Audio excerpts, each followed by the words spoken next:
Hello, everyone, and welcome to the 2019 Hancock Sports Hall of Fame induction ceremonies and interviews. I'm Tim Montgomery. I'll be handling our inductee interviews today, and another outstanding class for the Hancock Sports Hall of Fame. We'll be talking with Cheri Harrer, Josh Huston, Jerry Snodgrass, Miron Kharchilava, Chris Miller, and we'll hear from Steph Kuhlman, and we'll also talk with already a Hall of Famer, Joe Metzger, as he talks about the 1979 Arlington football team as well. And an outstanding class. We look forward to hearing from them, and that's coming up.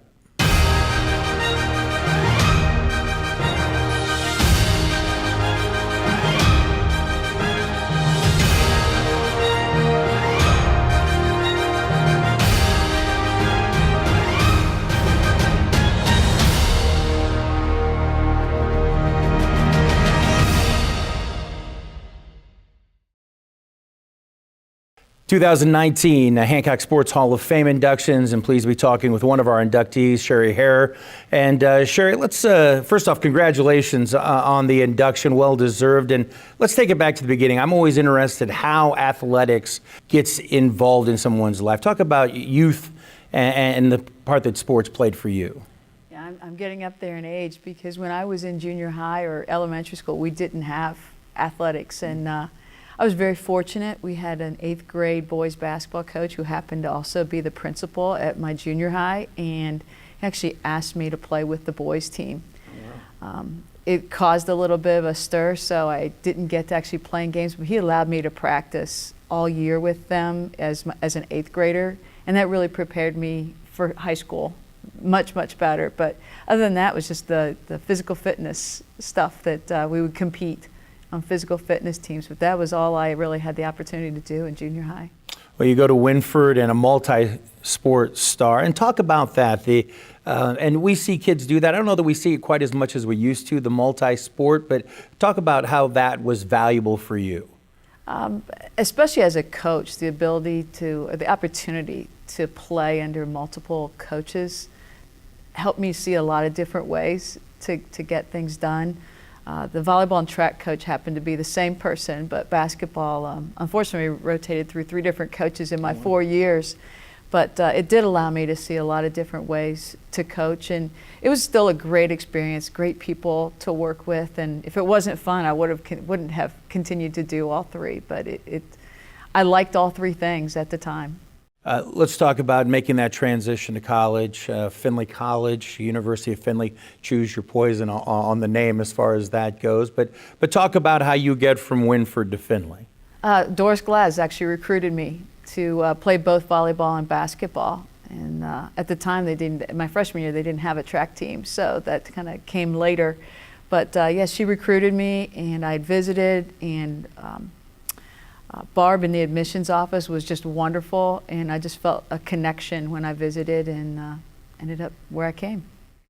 You lettered 9 times overall, including all 4 years as a starter in basketball. I think it's worth noting NA All-A, Academic All-American, and I bring that up because there's a balance that has to be struck there. And as a coach, obviously at the collegiate level, you understand it. Talk about finding that balance. I think I did better because I was in a sport all the time. I kept myself disciplined and didn't go off the rails quite as much probably as some might have, because I had to study. I was a math major too, so there was plenty to do, and I was going to be a teacher, so I did the whole student teaching and all of that with it. But it really wasn't that difficult for me. I like to feel I'm a pretty good time manager, and that's the key. It's not that it's too much, it's how you manage your time and prioritize.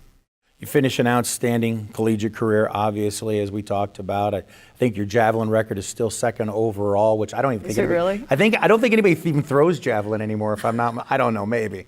But certainly you land those days, and you transitioned into coaching. And was that always part of the plan, or was that something that kind of developed over time? The coaching always was. That's why I was going to be a math teacher. I was going to go, and actually the same gentleman that asked me to play in 8th grade was the first one that started talking to me about being a teacher and a coach. So I did math education because I was going to teach and coach at the high school level. And actually one of the deans at the university sat me down and asked asked me about going to grad school, and I'm like, I'm not ready for more school. And I said, I can't afford more school. And he said, well, what if they pay for it? And I'm like, what do you mean? And he talked to me about graduate assistantships. And then he mentioned that you could get one in coaching. I'm like, well, that sounds like a great deal. And actually, Dr. Hadashell made a call to Bowling Green to Fran Vole, and just fate would have it that the person who was going to be his GA had just backed out on him that day when Dr. Hadashell called. And I went up there, interviewed, and one thing led to another, and I got my opportunity to be at the college level at Bowling Green, and then just stayed at that level. Talk about being a grad assistant, and there's a transition there. I mean, going from being the player to being the person the players are looking to. What did you learn in those couple of years as a grad assistant that really stuck with you? I learned a whole lot. I learned how to work even harder. I didn't have to pull any all-nighters in college until I got to grad school, just to get everything done. At that time, Fran was full-time. Sue Young-Peter was the assistant as a part-timer, and I was the other assistant, and that was our whole staff. So I was a strength and conditioning coach. I did a whole lot of things that year, and it was just what was it, 2 semesters and a summer we had to finish in that time. So we had to be full-time graduate school and pretty much full-time coaching as well. But Fran was tremendous to learn under. I learned that if you do simple things really well, you can have a lot of success. And he was a tremendous coach at the high school level and at Bowling Green, and is in a ton of Hall of Fames in his own right. He's as good as they come when it comes to coaching, and I was fortunate to learn from him. You moved kind of quickly through the ranks, a couple of other opportunities, and then enter BW into place, Baldwin Wallace, and talk about, I mean, it's a long tenure at Baldwin Wallace. What is so special about Baldwin Wallace? Again, the people. They're just really good people, and the quality. They put together a great combination, as I experienced in college, a great combination of academic and athletics, and in a great location. You can win. We have the resources that you can be successful from a win-loss standpoint at a place like Baldwin Wallace, while the kids are getting an awesome education. Closing in on 600 wins, that puts you in really special company, no matter what level of sports you're talking about there. Talk about longevity. What keeps you coming back? The kids. Every time I think about telling them I'm moving on or something like that, it's like I can't bear to do it. You develop those relationships with them, and yeah, it's really special to see each group through, and again, just the relationships you have, going to their weddings and things that are happening in their lives. You don't want to lose those things. Well, and you kind of took where I was going next there. I mean, certainly, as I said, coming in on 600 wins, certainly other opportunities had to have presented themselves, but you stay at Baldwin Wallace. Mm-hmm. Grass isn't always greener. To move up to Division I, it wasn't going to be at a place where you could go win a national championship right away. We've been to Elite Eight 3 times. We've been on that cusp, and again, at Baldwin Wallace, you can do that. So that's the goal, and we're recruiting towards that goal. And if we don't get there, it's great. It's still great relationships, but it's a realistic goal at a place like BW. Well, let's wrap things up and talk about this honor, being brought into the Hancock Sports Hall of Fame. And as we said, you made part of your mark here, part of your mark other places. And I think that's one of the interesting things is, yeah, you may have started here, but you took something here and you took it to someplace else. Yeah, it's just a tremendous honor. When I looked at who else was in, it's like, wow, I can't believe I was selected for this, because they're just outstanding athletes and coaches that have already been selected. I'm just honored to be part of it. Well, trust me, from someone who did a lot of research on you, you've earned your right there. Congratulations. Cheri Harrer, 2019 Hancock Sports Hall of Fame inductee. Thank you, Tim.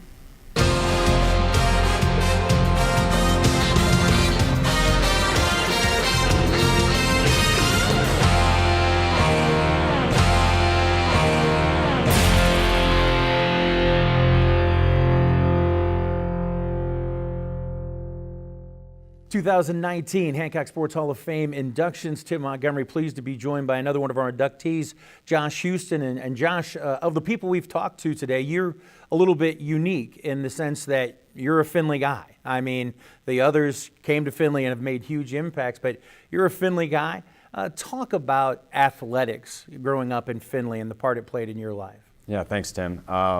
Yeah, being a Findlay guy, it's great to be back, first of all.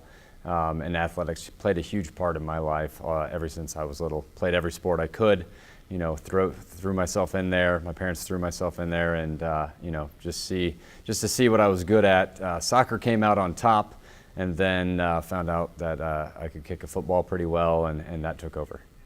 You and I were talking off camera about family, and your family, the whole family's big sports fans, as you said, and I think for a lot of us growing up in this area, that was a regular part of your life. I mean, you were working around, as you said, it might be a baseball game this night and a soccer game the next night, and who knows the night after that. Talk about the part of family in sports for you. Well, it's important. You know, we took family as you know, we would go to all the games together. You know, we would make sure. I don't think my sister knew what event we were going to, but she came. Okay, and any time that my parents could get us all together in the van and go to a soccer game or a basketball game or a football game, we would. And that's important because that's the base of everything for me. You mentioned that transition, soccer, football, and how that worked. And talk a little bit more about place kicking, because it's an interesting place to land as far as athletics goes. That whole specialist concept, and I want to talk more about that as well. Talk about how you landed there. Well, I tell you what, it started out on Sunday mornings at church with Coach Cliff Height coming to me and saying, hey, when are you going to try out for the football team? When are you going to come out? And I said, Coach, with all due respect, I'm a soccer guy. This happened for a while, and then magically there was some talks happening, and you know, they got it so I could do both. And it was easy. And it sounds crazy, but I was used to putting a soccer ball moving in the back of a net with a goalie and defenseman. Here, ball's on a tee, and you have to put it through two pipes, you know, so just go out there and boot it. In some ways, almost easier, right? It seemed at the time a little bit more easy. Now, when you get into the pressure of being in front of 100,000 people at Ohio Stadium, it's a little different. Well, that's where I want to go next. I mentioned the term specialist, and I think it is very much. Kicking a football is very much a specialty. It's different from almost everything else. You're not going to touch the ball almost every play like a quarterback, but it seems like when you do have to handle the football or deal with the football, it's always, as you said, a pressure-filled situation. Talk about the mental part of that, not just at Ohio State, and we'll get there, but also even at Findlay High School. It's always a critical situation. Well, I'll tell you what, at Findlay High School, I was a little bummed that I couldn't be up with my friends in the stands on Friday night, so there wasn't any pressure yet for me. I don't think I fully understood what I was doing. Once I got to Ohio State, I got it. Millions of people watching, a lot on the line, and really when you're there, kicking at Findlay or Ohio State, you don't have a lot of redos. You know, a quarterback makes a bad throw, they have 30, 40 more throws, possibly if they throw a lot, right, to make up. Well, I may kick 2, 3 field goals a game. You miss one of those, it's a bad day. Right, exactly. First team All-Ohio in high school, first team All-Big Ten. Great achievements for both of those. Talk about goal setting, because I'm sure goal setting always had to be a major part. And sit down at the beginning of a season, this is what I want to do. Talk about the role that goal setting played for you. Really, goal setting was make every kick, and that sounds ridiculous, but you would hold yourself to a high standard and then just executing every time. So it wasn't a sit down, all right, I want to be 22 of 28 or whatever it would be. You go out there and you want to make sure that you're going to execute every time and do what you can on your side. I think it's fair to say that you're part of a few amazing traditions, and I start with the Findlay one. Place kickers at Findlay, those things are synonymous. They go hand in glove. I mean, Nick and you and Nate. I mean, what do you think created that environment for this continued success? Grant, I mean, all of those kickers. Why do you think that exists? I have no idea. I think my dad would take a little bit of credit for some of that.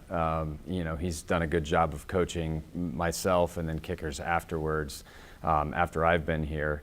But I think you see somebody succeed and then you say, hey, I can do that. And then you work at it and then you go out and try to achieve it. I mentioned Ohio State earlier in goals. Was Ohio State always the goal for you, or was that just an opportunity that really opened up? A goal. It was it was a dream. I mean, growing up as a huge Ohio State fan, I can remember watching, being big fans of Terry Glenn and David Boston. I was like the Ohio State wide receivers and was ready for the next great one to come out. And then I found myself in the locker room with them. And it was something that was really surreal because I was such a fan. So going through the process of being recruited, it was something that was unbelievable to me to be, on the phone with John Cooper and being offered a full scholarship. You had an amazing Buckeye career. Fiesta Bowl win, Stadium, a Buckeye record of 5 out of 6 field goals in a game, which I was at that game. Only one missed extra point in your entire career, which I think is phenomenal. But most importantly, 4 wins, or at least for most Buckeye fans, 4 wins over that team up north. Out of all the things that you experienced, and you experienced a lot, what's your favorite Buckeye memory? My favorite Buckeye memory was definitely senior day, coming out of the stadium, out of the tunnel, meeting my parents at the end, who've done so much for me and been there for me throughout this whole process, through the adversity, through the good times. They taught me humility and all of that. So I think that was probably the one memory that sticks out the most. And it goes back to the tunnel. I think another memory is just coming out of the tunnel the first time. Gives me the chills right now thinking about 100,000 people just screaming for that team, for the Ohio State Buckeyes. That's something I'm very proud of. I'm glad you brought that up because tradition is an important part of Ohio State, and you get to experience things. And Buckeye fans talk about skull session, as you talk about coming out of the tunnel. There's so many little things, golden pants, go through the process. Talk about that tradition and getting to be a part, and you have a chapter in that. You have a significant role in that. What does that mean to you? It's very important. I think that's why Ohio State has such a, it's laced in tradition. So the following is there. Everybody loves Ohio State from Ohio because of the tradition. Being a part of that, you're just glad to do your part and glad to be a part of something that's so great. Obviously, you move on from football eventually, and now you have a professional career. What do you take from your football experience into your everyday life and into your work life? I think the big part is the adversity that I had to handle throughout all stages. Throughout college and in the pros, it was not all easy. There was things that were very difficult, and that's helped me in everyday life because not everything is easy every day. So it's taught me to, work harder and take these things that are difficult and work through them to be a better person and better at what I do. So we're here at induction night now, Hancock Sports Hall of Fame 2019. And these kind of things are career things. And these are a culmination of a lot of different parts of who you are and what you've become. Talk about this night and how important it is to you. Well, it's very important. I remember, what I felt when I was told, and, my dad about broke down when he was announcing it to the family. And this community has always been very special to me. I love coming back here and seeing everybody. Going out, we went out to eat at a local restaurant, Finn's, last night, and just seeing the people that of my hometown. And even though I'm 2.5 hours away, it's still great to be back here. So tonight's going to be very special. I get to see a lot of people I haven't seen in a while and catch up. And the community is a big word here. Well, congratulations, Josh. Well received and well deserved, and enjoy the night. Thank you, Tim.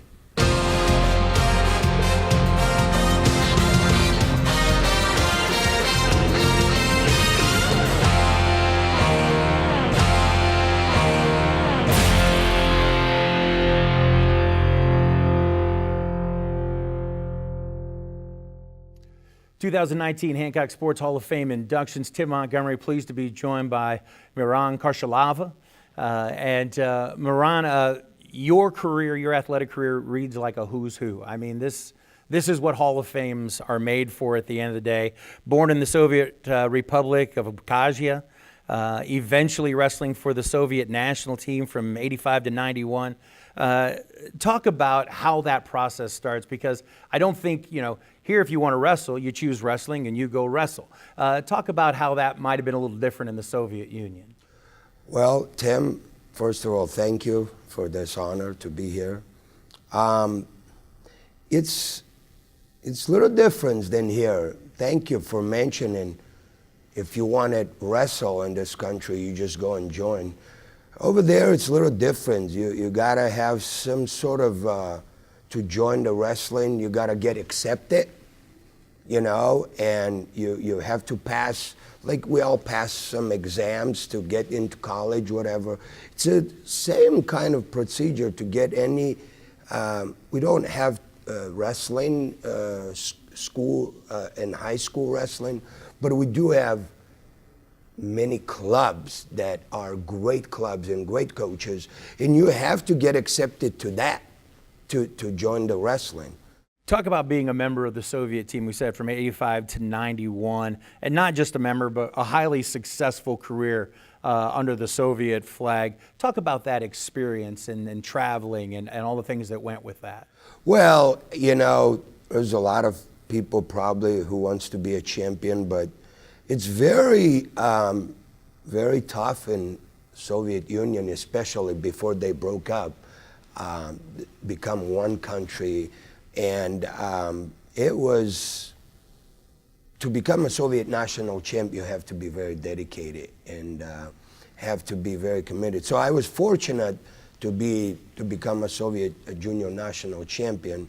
And once I won that championships, there's many opportunities that come forward. Just like train with the best, it makes you the best, and you get invited, especially many privileges, camps, traveling around the country. And it started early age, but it didn't come easy. I worked pretty hard to be a Soviet national champion. You talk about getting here in 91 and making that decision. It wasn't automatically, I'm wrestling now at the University of Findlay. As you talked about patience, hard work, and time, you worked sort of as a student coach for a while with the program. And talk about that, going from being that wrestler to being sort of a student coach. Well, what a great opportunity. First of all, I was so naive and ignorant when I came to this country, you know. It was a big decision to stay here, leaving your family behind, and I couldn't speak words of English, and I didn't have no friends, no family. It was the biggest decision in my life that I ever made. But thanks God, there was great community here at University of Findlay who hosted, and I have a great host family, Paula and Dan Galway, who decided to keep me in their home. But it was started with Coach Jeff Harrer, who really offered me a great opportunity to help him at coaching at University of Findlay, where I become assistant coach. And he's did a lot of legwork to keep me here, to have granted a student visa so I can get enrolled at University of Findlay and become assistant coach. And thank you to the John Jafire and Tom and Josie, who put a lot of work into it, but thank you also to the president of the university who kept me here and hired me as his assistant coach. And that is where it changed my life, coming from Soviet Union and not be able to speak no English and coming to start living here. It was a big life change. I was 21 years old at the time. But I'm here. I'm here now. Well, that all transitions you eventually to 95 when you're allowed to compete then for the University of Findlay. And what a year. Of course, you win the National 167 title, named the tournament's most outstanding wrestler. And I think, as I've heard you say before, the biggest part for you was that the team won the team title. I think in some ways that was bigger for you than your individual. Man, you have better memory than me, Tim. Thank you. You know, I was so passionate about Coach Jaffa and his team, because I see the community so together and the family. I was not just digging in for myself to become a national champ. I did. Coach Jeff Harrer asked me to wrestle 2 weight class above, you know, and I did, because I want to win as a team. And we, of course, besides me, I won national championships that 167, but there was a lot of other teammates who were contributed, and we were able to capture 95 national championships, first time ever. That is, I was just very happy for Coach Jeff Harrer and the community in the small town Findlay, who did so many great things for me, and it was a payback big time, and I was happy that we were able to capture that.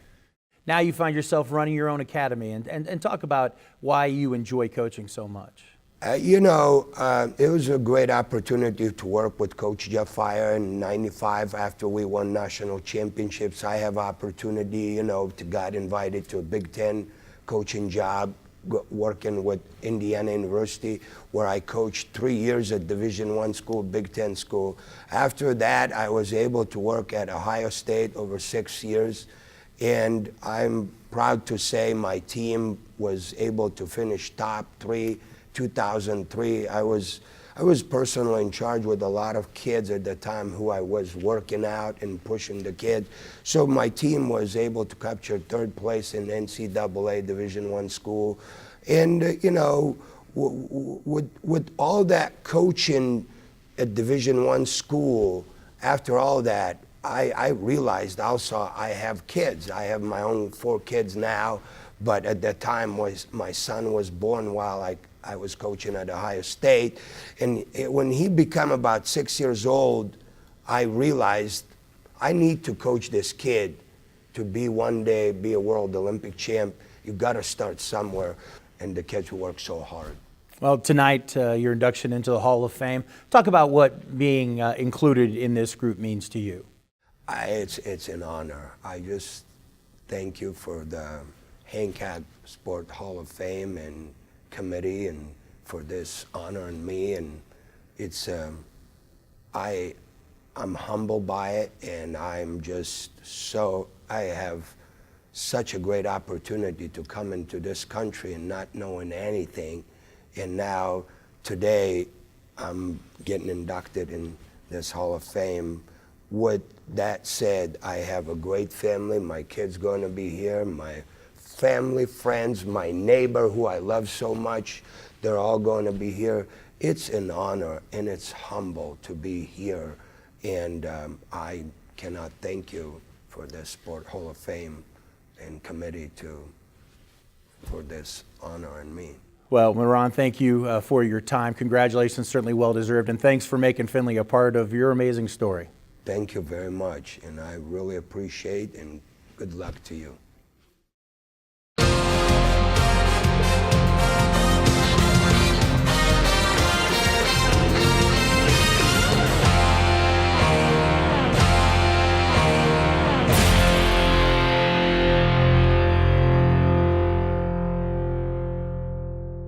Welcome back to the 2019 Hancock Sports Hall of Fame inductions. I'm Tim Montgomery. Unfortunately, one of our inductees could not be with us tonight due to a previous engagement. Steph Kuhlman, outstanding track athlete. And let's go to her speech now. Hello, I'm Steph Kuhlman, and I'm coming to you from my new home in Ocala, Florida. And first, I want to apologize for not being able to be there with you guys this weekend. Before I found out I was being inducted, I had already agreed to run a Ragnar Trail in Atlanta this same weekend. If you don't know what a Ragnar is, Google it. Round up some of your craziest friends and try it out. You'll love it, I think.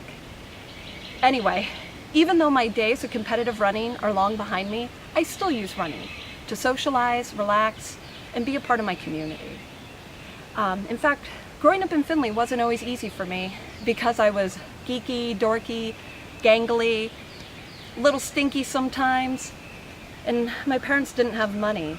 However, the one place I always belonged was in sport. Because I could run fast, I was on all kinds of sport teams year-round. And for a while, I used to think that I was only valuable to these people, my coaches, and my teammates because I was fast or could do things that other girls couldn't. And then I figured out that people liked me for who I was. And I realized that I was enough, in and of myself. And that was quite a gift. Sport helped me figure out I belong.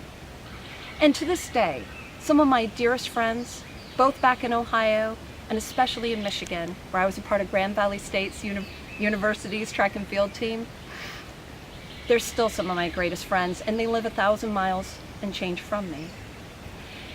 Even though the lessons and the friendships I made are always going to be very near and dear to my heart, the thing I'm most grateful for is without sport, I never would have got my education.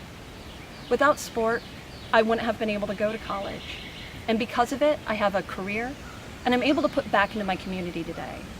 So my hope is that we continue to support women's sports, and that means that we have to support Title IX, we have to shell out our money, especially as women, for their gains. Because of women's sports, I had a chance to go to college. Because of women's sports, I had a chance to become a counselor.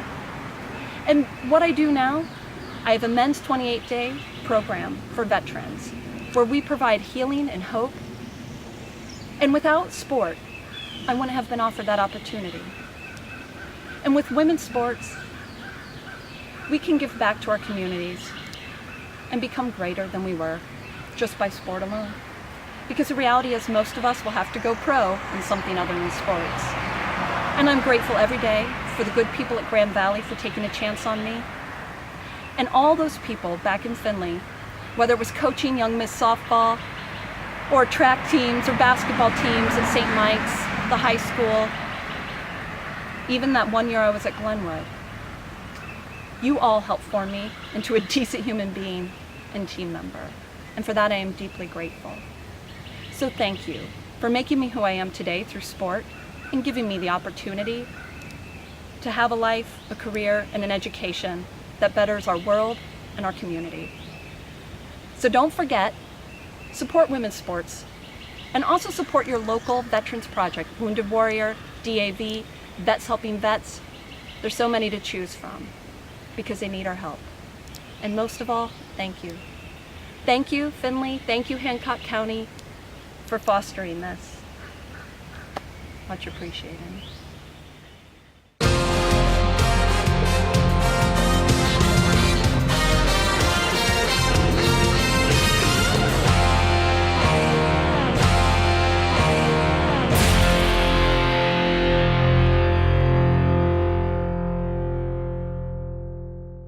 2019 Hancock Sports Hall of Fame inductions. Pleased to be joined by a good friend, Chris Miller, who's usually in this seat when we do this. But Chris, congratulations on your induction into the Hall of Fame. I'd prefer to be in that seat for this, but we'll do it.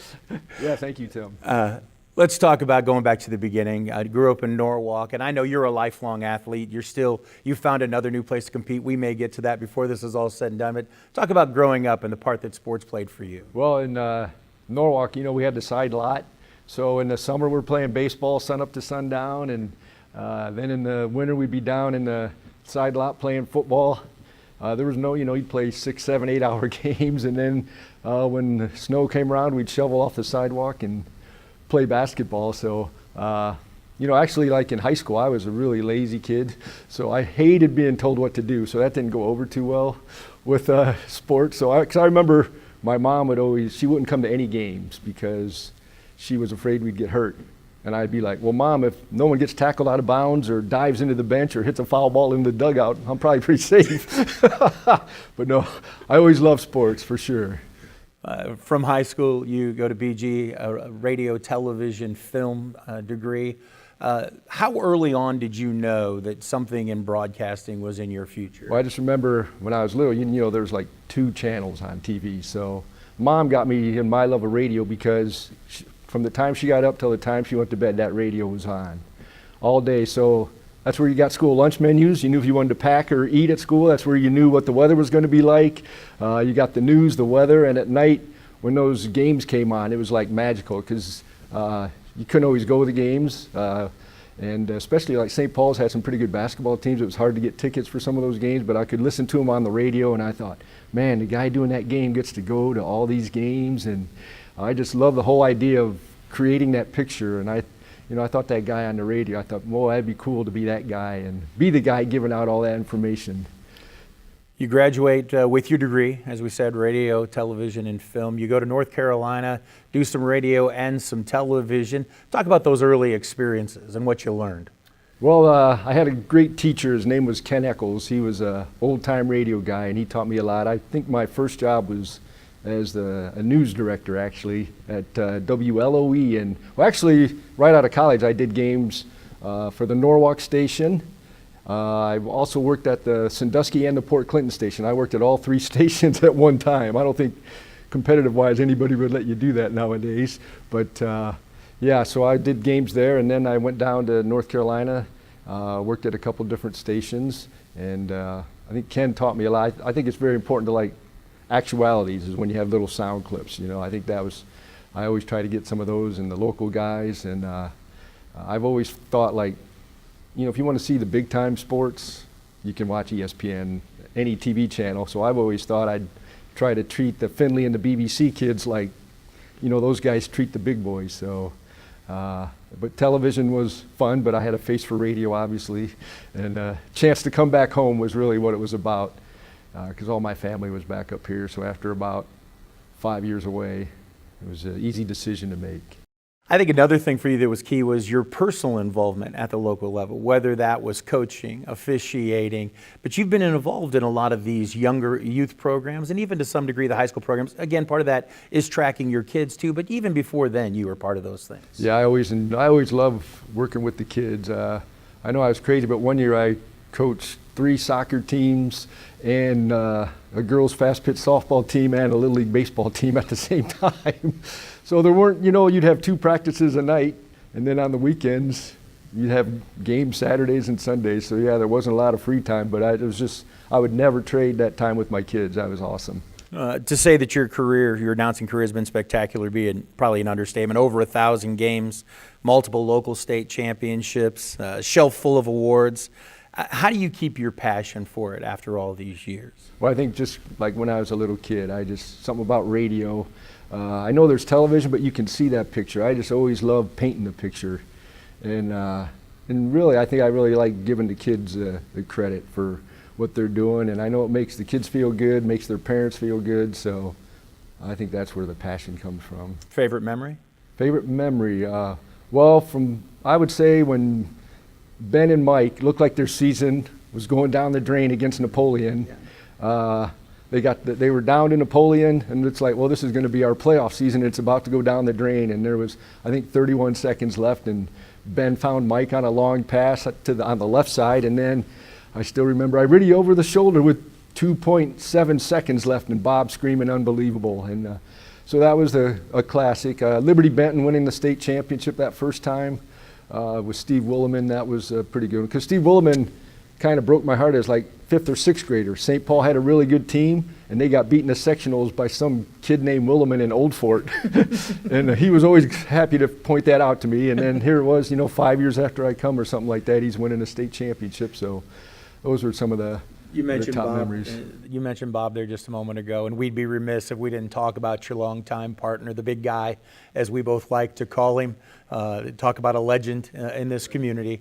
Talk a little bit about Bob and your guys' relationship, because I don't know that everybody quite understands how special it is. Well, I think the one regret of my 27 years here is that I didn't keep a diary of my on the road with Bob, I think I would have called it, because the stories I could tell are just, you know, we're like brothers, I think, but it's almost more like a married couple because, you know, we'd always be, you know, we'd be fighting and at each other, but, you know, we always had each other's back, and dang, we had so much fun together. You know, I'd like to tell some of those stories tonight, but I know I won't be able to, but he's just you know, more than anything, he's a great human being. I don't know how anybody in the world couldn't like that guy. It's just, I mean, like I remember one time there was this little old lady downtown Findlay, and it was deathly cold out. She's pulling this wagon with groceries, and here comes the big green Cadillac, and it's Big Bob, and he pops out, he's probably scared her, but he talked her into letting him give her a ride and put all of her stuff in his trunk, and that's just the kind of guy he is. He just wants everybody to be happy. That's how he treats everybody. Yes, he does. You mentioned lifetime athlete and participant, and you picked up a new passion. I think it's worth talking about because I won't give away your age or anything, but at your age, you picked up a new athletic passion that really is kind of taking you over. Right. My wife and I got into bodybuilding. Well, for me, it's not bodybuilding per se because I have no legs, but physique. So it's still, I really love it, though. I mean, it's a way that I can still compete, but I miss playing baseball and softball, but I have a bad back, and so when I'm doing that I can control all my movements, but yeah, it's really fun to see the change. I mean, it's demanding. I get up really early, and work out, and the diet's real. I'm starving right now as we speak, and I ate 20 minutes ago. But yeah, and my wife got into it first, and I certainly wasn't going to have her go to all those shows, and she has to look at me already. I mean, what's she going to do when she's around those good-looking guys? So I figured I better do something about it. But yeah, with her doing it too, it makes it a lot easier. Let's wrap things up. Talk about how special this is. I know you've been a member of the board for a while. Talk about what it means to you to be inducted into this group. Well, I kind of compare it to that thing on Sesame Street. One of these things does not belong with the others, but I might not be the most, I guess, I don't know what the word is. I guess I'm maybe not the most deserving, but I certainly will be one of the most appreciative of this honor. I think just because it means a lot to me, because I think I've gotten along with the coaches so well all of these years. I think I consider every one of those guys friends, and it always kind of amazes me when people complain about coaches, because I know how hard those guys work. And well, you've been in radio, Tim. I mean, there's been days where I've gotten up at 4 and gone to work and not gotten home till 1 in the morning, and there's no break in between. So, I mean, you really sacrifice a lot from the end of August into March.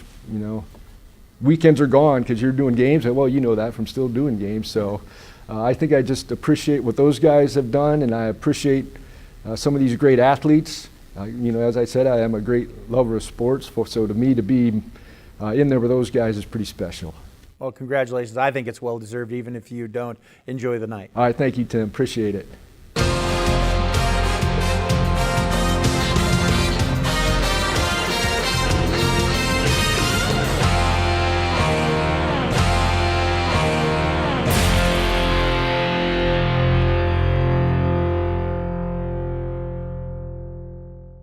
2019 Hancock Sports Hall of Fame inductions, and another one of our inductees, Cheri Snodgrass, joining us. And Cheri, you go in with an interesting kind of title, because certainly a coach. I think your own athletic achievements were pretty good, not too bad. But then administrator, and then even you take administrator to its highest level, OHSAA executive director. I mean, it's quite a resume at the end of the day. You know, kind of a good resume, probably, no doubt. And it's really what's allowed me to do the job I do today. And trust me, I'm so honored to be part of that, and you know, so honored mostly to give back. And you know, in the current position I have is to be able to give back to all this stuff in athletics that's been good to me. Well, let's take it back to the beginning. Upper Sandusky, you graduated from Upper Sandusky, BG. Talk about athletics for you growing up through all that. You know, I'm a survivor, and I don't mean that in such a way that, you know, things were horrible for me growing up, but, you know, I went through an awful lot of stepfathers. I went through an awful lot of split families. I went through a lot of things that, you know, kids have to go through.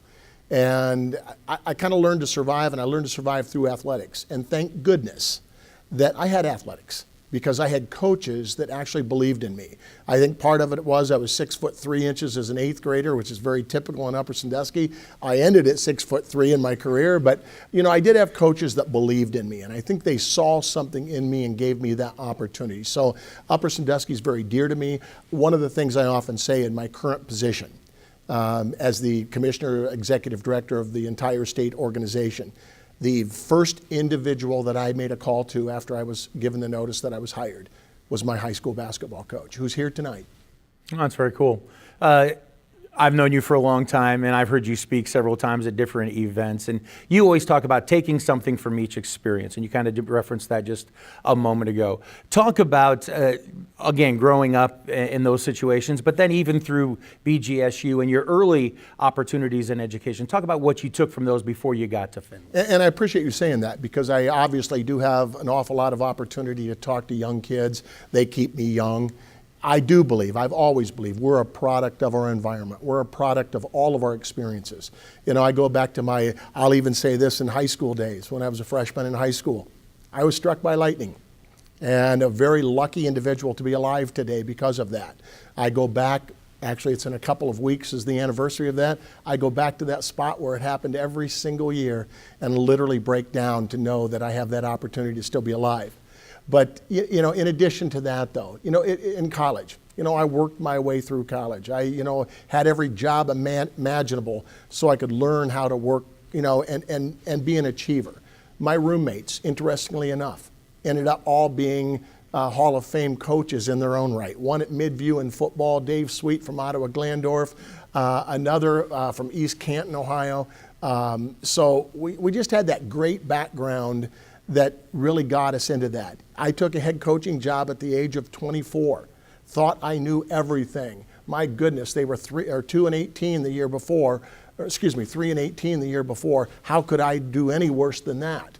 Well, we were 2 and 18 our first year. So, you know, all those experiences, but you just kept plugging through it and always wanted the opportunity to lead. When I was an assistant coach, I wanted to be a head coach. When I was an assistant athletic director, I wanted to be an athletic director. When I was an assistant commissioner at the Ohio High School Athletic Association, Lord knows if you're ever going to get the opportunity, because in 114 years, I'm only the 11th one. But you always desired, if that opportunity was there, you're going to jump on it if it's available to you. 1983, the opportunity opens up to come to Findlay, where you take a teaching job and JV coach under Roger Renz, another Findlay High School legend. Talk about your experience with Roger, because he's known for several things. One is that sort of cool demeanor that an absolute volcano's underneath, but also about preparation. He might have been the master of preparation for not just basketball, but for everything. Talk about your experience with Roger. Well, you know, first of all, he told me, when he often said to us, myself and Al Baker, who was an assistant coach at the time, he didn't like assistant coaches that fished. He didn't like assistant coaches that golfed. And I forget what else. I did all of those. So I thought I might be in a little bit of trouble here, but he wanted people very dedicated to the sport. Here's what a lot of people don't know. Roger hired me for my first job when I was in Defiance. And I owed him, he taught me so much from I'm a 21-year-old kid coming out of college, had all the answers in the world, free-spirited. Roger was everything but free-spirited. And, you know, it was very disciplined. And when I look back, how much of my career was shaped by that first head coach that I worked under. But more importantly, when I eventually ended up, I had a couple stops. Ridgedale was one of them as a head coach. But when I came back to Findlay, I came back to work with Roger.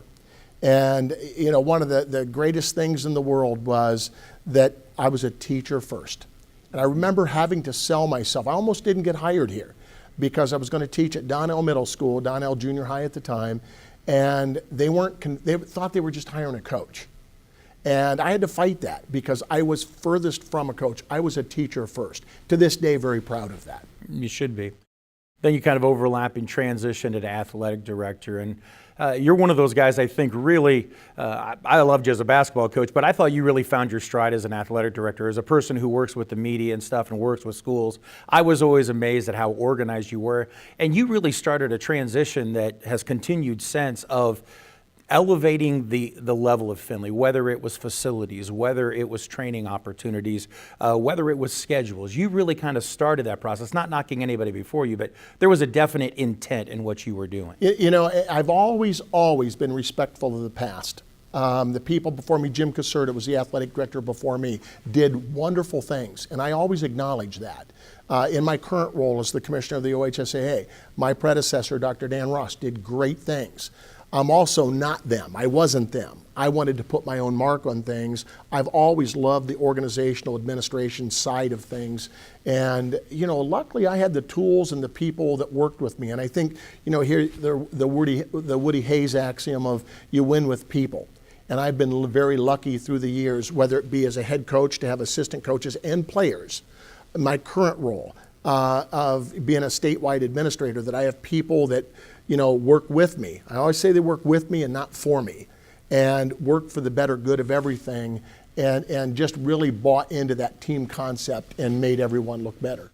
Well, let's wrap things up. Let's talk about this honor brought into the Hancock Sports Hall of Fame. And as you pointed out, you're kind of an outsider. You came to Findlay, later on in the process. Talk about what it means to you to be in this induction class. There are a lot of communities like this, and I don't think that it's a bad thing.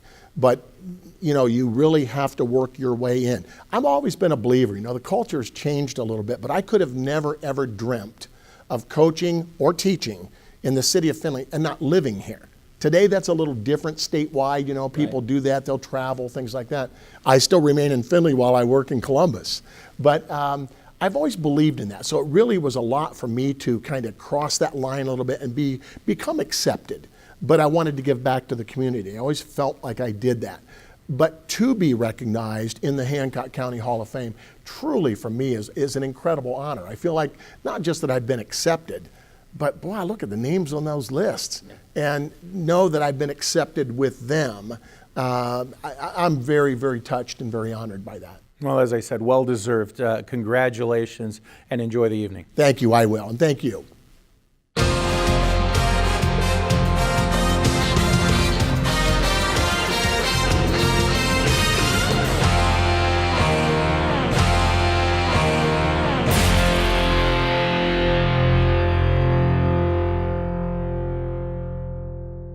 Back at the Hancock Sports Hall of Fame inductions, pleased to be joined as we recognize the team inductee this year, the 1979 Arlington Red Devils, and the coach of that team, Joe Metzger. And Coach, of course, you're a Hall of Famer on your own right and part of other teams, but let's talk a little bit about this 79 team and what was special about it. And I really like that the Hall of Fame has this team category because you get to recognize unique periods of time. What was special about this team for you? Exactly right. I think it's a great category. We lost two really good players, both first-team All-Leaguers. They died suddenly, in Doug Freed and Keith Brooks, who was an all-league player. And so that team has a couple holes in it right now because we miss them greatly. But the team was, at that time, was real solid. Guys like Doug Oates and Doug Freed, they took care of things, and they made sure we practiced well and got ready every week. Take a look at some of the stats of that. As we said, 10-0 in a very difficult BVC that year. Resulted in a UPI ranking of number 1, number 2 in the final AP poll. This is when playoffs, as we understand them now, certainly weren't into effect. So those rankings really meant everything at that point. That's right. We lived and died on those rankings and talked about them all the time. Motivator. You mentioned Doug Freed, AP Class A back of the year, first-team quarterback. And then you also mentioned Doug Oates, who was a first-team lineman. Doug Kisseberth, the first-team lineman. Center. Yeah, and that team just had accolade after accolade on it. Great bunch of kids that motivated each other, and we had a junior class that helped them immensely, and that's always the key to having a good team is having classes back-to-back that can help each other. You mentioned Doug Freed passed away just a few years back, and certainly tragic. Talk about him, because he was a special player, and he really was kind of the motor on that team. He was. He played safety for us, too. He could go sideline to sideline and make tackles for no gain. And I remember Bill Banning saying, where does that guy get his speed at? You know, he'd make a play on the left sideline, and the next play he'd make the play on the right sideline. So he was quite the player. The team was dominant most of that year. I mean, you guys, I think it was the first 4 or 5 weeks, you just kind of walked through. But there were a couple of games that really kind of stood out when I was doing my research. Week 6, Lipsick, 29-24. You remember that game? Oh, yeah. We go into halftime down 21-7. You know, and we talked it over, and I may mention it tonight some, but we just started clawing back, and they got a field goal late. And then with 39 seconds left, we have the ball on the 9-yard line, no timeouts. We take our last timeout. Doug Freed comes over, and I say, we're going to call 2 plays. He goes, we only need 1 because I'm going in. And that's exactly what happened. He took it right in, and we won the game. It's just kind of the player he was. And then a couple weeks later, you mentioned Bill Banning just a moment ago, a 14-7 defensive struggle. Bill wouldn't have had it any other way, of course, on a defensive struggle. What do you remember about that game? Just really a bruiser. Personally, we thought we had the better team. We prepared well. I told them on Monday, you can't beat Macomb. And they were in shock. And on Thursday, we did our end of the practice, and I said, now you can beat them. And it was amazing how well they played and how much we accomplished that night. Take a look at some of the guys on that team. And we mentioned Doug Oates. Dave Rossman was a young assistant on that team, as I recall. And there's several other guys on that team that became coaches. And I think that's kind of a unique part of the legacy of some of these, especially it seems more so about the small schools, part of the legacy of these programs. We got 3 players here tonight. One is from Georgia, one is from North Carolina, and one is the assistant sports information director at Clemson. All 3 of those guys are here. And it tells you how much it meant to them to make it back for this. So, and we got other players too that got the job done for us. I mentioned Dave Rossman, Doug Oates, and those are guys who came back to the program to coach it, after you stepped away. And that's got to, as the guy, it had to make you feel good that it's getting handed off to people who understand the tradition. Yep, Doug coached a couple other places, and then when I retired, he came back finally, and Rossman was with me a million years as an assistant, and I just had retired very abruptly in '90. I had to go get my master's, and Dave took over and had a great year with him, and so it's just fun to have those guys come back and work for us. If you had to pick one memory from that year, and I know there's a boatload of them, if you had to pick one memory, what would it be? Probably the Lipstick game and coming back and winning at the end. It was probably the biggest thing. There's a lot of good memories, but that's one that wasn't so good for a while. Took a bad one and made it good, so to speak. Well, congratulations, Coach. As I said, I love this category that the Hall of Fame created because we get to talk about not just one individual, but what a group of people did together. So congratulations. Thank you very much. We're enjoying this.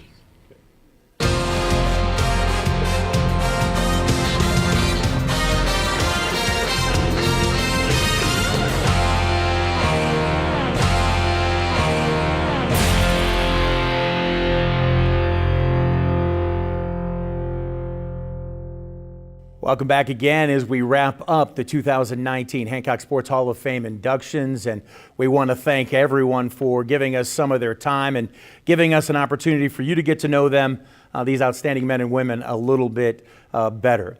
Thank you as well for tuning in, and thanks as well to our friends at Capture One Studios for handling duties. I'm Tim Montgomery, and as always, be a good sport.